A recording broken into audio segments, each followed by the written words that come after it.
जयपुर में आरती जी अपने पति अशोक जी और अपने 3 बच्चों के साथ रहती है।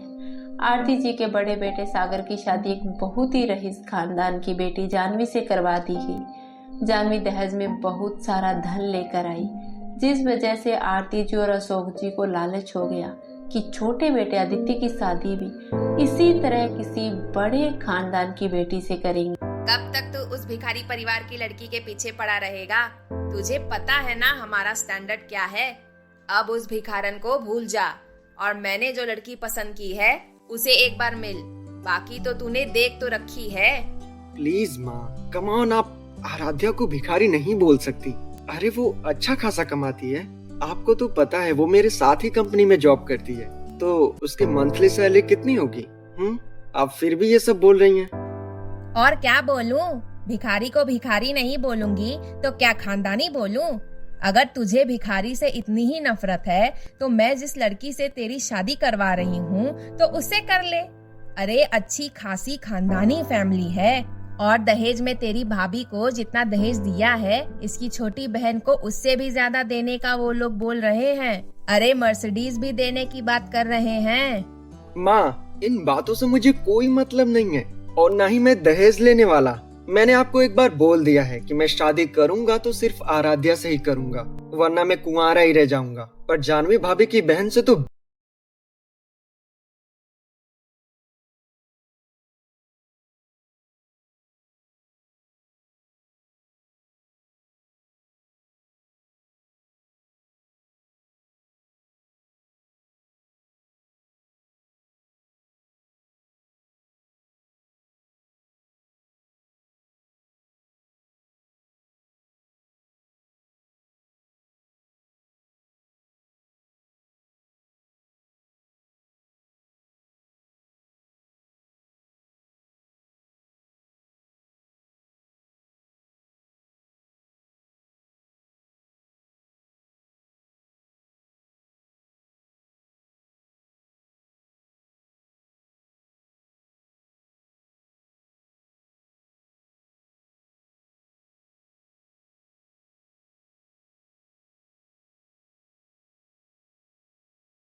और क्या चाहिए? प्लीज भाभी, माँ मुझे दूसरों को पैसों पर नहीं पलना। That's it. अब मुझे ऑफिस के लिए देर हो रहा है। और हाँ, मैं फिर से कह रहा हूँ, मैं शादी करूंगा तो सिर्फ आराध्या से ही। हे भगवान, इस मूर्ख को आप ही कुछ सद्बुद्धि दो ना। क्यों ये नहीं समझ रहा? इतना बोलकर आदित्य तो वहां से ऑफिस बैग लेकर ऑफिस के लिए निकल गया। आरती जी को तो लगता है जैसे अपने बेटों की खुशी से तो कोई उन्हें मतलब ही नहीं है। उन्हें तो बस बहुत सारा दहेज चाहिए था। और वही दूसरी तरफ आराध्या के घर पर आराध्या के मॉम डैड। आराध्या बेटा, कब तक तू उस आदित्य का इंतजार करती रहेगी? तुझे तो पता ही है अब अनन्या के ससुराल वाले शादी का बोल रहे हैं। अब हम बड़ी बेटी के होते हुए छोटी बेटी की कैसे शादी करवा सकते हैं? तू तो समझदार है, ये चीज समझती है। हाँ बेटा, तुम्हारी माँ एकदम सही बोल रही है। अरे वो अमीरजादे हम जैसे मिडिल क्लास लोगों से रिश्ता बिल्कुल नहीं जोड़ने वाले। अगर उन्होंने रिश्ता जोड़ भी लिया तो मुझे नहीं लगता कि तुम उस घर में कभी खुश रह पाओगी। बस तुम हो कि उस आदित्य पर पता नहीं क्यों इतना विश्वास करके बैठी हो। नहीं पापा, आदित्य ऐसा लड़का नहीं है। वो मुझे धोखा नहीं देगा। वो तो बेचारा खुद ही बहुत परेशान हो चुका है अपने माँ बाप को मनाते मनाते। देख आराध्या, अब मुझे और कुछ नहीं सुनना। अब मैं ये सब सुन सुनकर पक चुकी हूँ। या तो अब तू उस आदित्य को भूलकर हम जहाँ बोलेंगे वहाँ शादी कर ले। नहीं मम्मी, मैं कैसे आदित्य को धोखा दे सकती हूँ? मुझे पूरा विश्वास है इस बार आदि पक्का ही कोई स्ट्रॉन्ग डिसीजन लेगा और वो अपने मम्मी पापा को मना लेगा। ठीक है मम्मी, मुझे ऑफिस के लिए लेट हो रहा है, मैं चलती हूँ। ठीक, जाओ। और हाँ, उस आदित्य को साफ साफ बोल देना कि अगर वो अपने मम्मी पापा को नहीं मना पा रहा है तो मैं अपने घर वालों के हिसाब से शादी कर लूंगी। ठीक है मम्मी, आप टेंशन मत लो, मैं कुछ करती हूँ। आराध्या एक मिडिल क्लास फैमिली से बिलोंग करती है।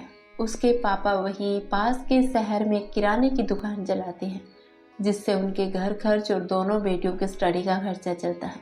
पिछले 4 सालों से आराध्या भी अपनी ग्रेजुएशन के साथ साथ कंपनी में जॉब करना स्टार्ट कर दी, जिससे कि वो अपने पापा की फाइनेंशियली हेल्प कर पाए।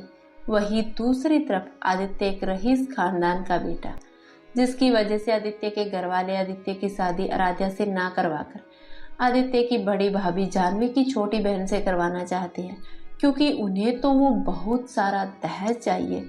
पर आदित्य पिछले 4 सालों से आराध्या से प्यार करता है और उसी से शादी करना चाहता है।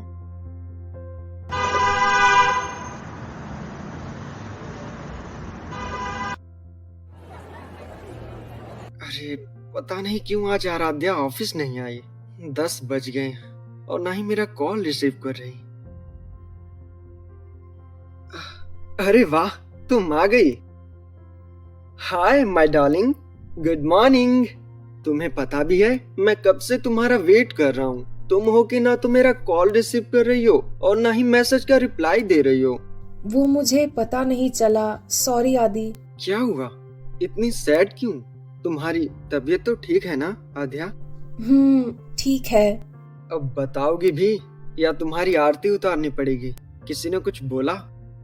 हाँ, माँ और पापा बोल रहे हैं कि अगर तुम इस महीने अपने घर वालों को नहीं मना पाए हमारी शादी के लिए, तो वो लोग मेरी शादी कहीं दूसरी जगह करवा देंगे। तुम्हें तो पता ही है मेरी छोटी बहन अनन्या के ससुराल वाले कितना प्रेशराइज कर रहे हैं उसकी शादी के लिए माँ पापा को।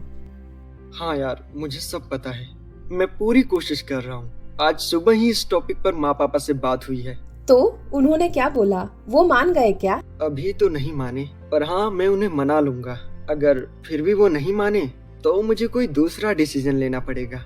बस तुम कुछ दिन और मुझे दे दो। कितने दिन और आदि? मुझे तो कुछ समझ नहीं आ रहा। अब मैं माँ पापा को रोज रोज क्या बोलूं? आपको तो पता ही है मैं घर की सबसे बड़ी बेटी हूँ। पड़ोसी, रिलेटिव्स सब पूछ रहे हैं कि बड़ी बेटी की शादी कब करोगे। तुम बस उन्हें इतना बोल दो कि आदित्य के घर वाले मान गए हैं और अगले महीने ही शादी कर देंगे। पर आदि, इतना बड़ा झूठ मैं अपने मम्मी पापा से कैसे बोल सकती हूँ? अगर तुम्हारे घर वाले फिर भी नहीं माने तो? आराध्या प्लीज, तुम मुझसे प्यार करती हो ना? हाँ, बहुत। तो क्या तुम मुझ पर इतना ही ट्रस्ट नहीं करती? अब तुम कुछ नहीं करोगी, जो भी करना है वो मैं करूँगा। अगले महीने तक हमारी शादी होकर ही रहेगी, चाहे कुछ भी हो जाए। ठीक है। आदित्य ने मन ही मन तय कर लिया था कि चाहे उसके मॉम डैड माने या ना माने, वो शादी करेगा तो आराध्या से ही, वरना किसी और से तो बिल्कुल भी नहीं। और फिर कुछ ही दिनों में आदित्य ने आराध्या के साथ कोर्ट मैरिज कर लिया और आज आराध्या की मुंह दिखाई का रस्म था। अरे क्या साड़ी पहनी है? तुझे पता भी है आज तुम्हारी मुंह दिखाई का रस्म है। ऐसी साड़ी तो हमारी मेड भी नहीं पहनती हैं। कुछ ढंग का पहन के बाहर आना। तो क्या पहनूं भाभी? ये वाली साड़ी तो मैंने अभी शादी के लिए ही ली थी। मुझे नहीं पता, पर ये मत पहनकर बाहर आना, वरना माँ जी मुझ पर गुस्सा करेंगी कि क्या तुम उसे इतना भी नहीं बता सकती थी। अरे जानवी भाभी, बेचारी के पास कोई ढंग की साड़ी होगी तो ही पहनेगी ना। आज तक लगता है 200-300 से ऊपर कभी कोई साड़ी देखी भी नहीं होगी।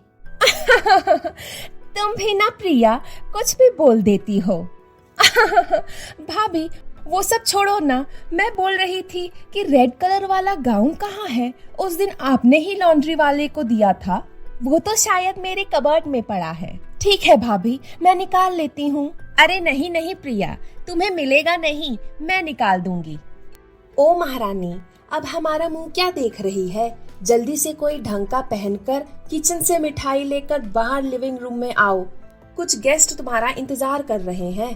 ठीक, आती हूँ भाभी। चलो ना भाभी, हम चलते हैं। जानवी और प्रिया दोनों आराध्या का मजाक बनाकर वहां से चली गई। ये सब सुनकर आराध्या को बुरा तो बहुत लगा, पर बेचारी कर भी तो क्या सकती थी, क्योंकि अभी अभी तो शादी करके इस घर में आई तो आपको ये पार्ट कैसा लगा हमें कमेंट सेक्शन में जरूर बताना। और हाँ, अब इससे आगे क्या होने वाला है ये जानने के लिए प्रेम कहानियां टीवी को सब्सक्राइब करके बेल आइकॉन वाला बटन जरूर प्रेस कर लेना, ताकि अगला पार्ट आते ही सबसे पहले नोटिफिकेशन आपके पास जाए। तो मिलते हैं अगले एपिसोड के साथ, तब तक के लिए मेरे प्यारे दोस्तों आप सभी को नमस्ते।